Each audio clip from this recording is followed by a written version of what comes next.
خليني أقول حاجة يمكن تكون مزعجة شوية. مجال ال L&D بيتكلم كتير عن فجوة المهارات في السوق، بس نادرا ما بيبص على فجوة المهارات اللي جواه هو. وفي كتير من المؤسسات مشكلة ال L&D ما بتبقاش نقص أدوات ولا نقص ميزانية، المشكلة إن المهارات اللي بنطورها مش هي اللي التأثير محتاجها فعلا. في 3 فجوات أساسية لو فضلت موجودة جوه ال L&D أي تطوير حقيقي هيبقى صعب. وفي آخر الحلقة هقدم لك منظور واحد لو غيرته تأثيرك في المجال هيبقى أكبر فوراً.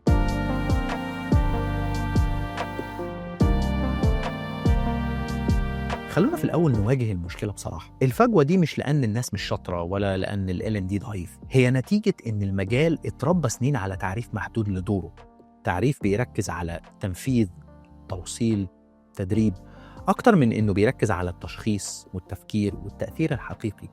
وده اللي خلق الفجوة اللي بنتكلم عنها النهاردة. في 3 فجوات مهارية واضحة جوه مجال ال L&D، تعالوا نتكلم عنهم واحد واحد. أولاً، فجوة التفكير التحليلي. كتير من ممارسات ال L&D بتقف عند أول سؤال: تحتاج تدريب على إيه؟ لكن السؤال الأقوى في الحالة دي هي إيه المشكلة اللي حصلت؟ وليه حصلت؟ لأن من غير تحليل الأداء، السلوك والسياق بنقع في فخ الحلول السريعة، والتدريب بيتحول لمسكن مش علاج. تاني حاجة، فجوة فهم البيزنس.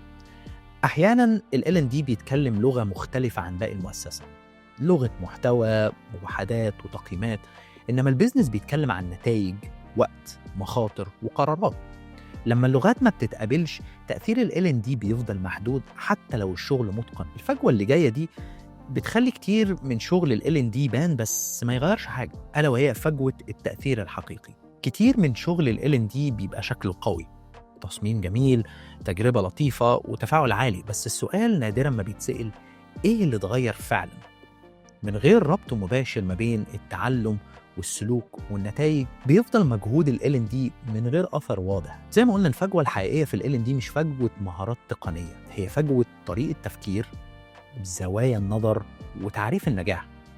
طالما النجاح بالنسبة لك هو تدريب تنفذ، الفجوة هتفضل موجودة. فمن النهاردة لو هتغير حاجة واحدة بس، هي إنك توسع دورك قبل ما تزود مهاراتك.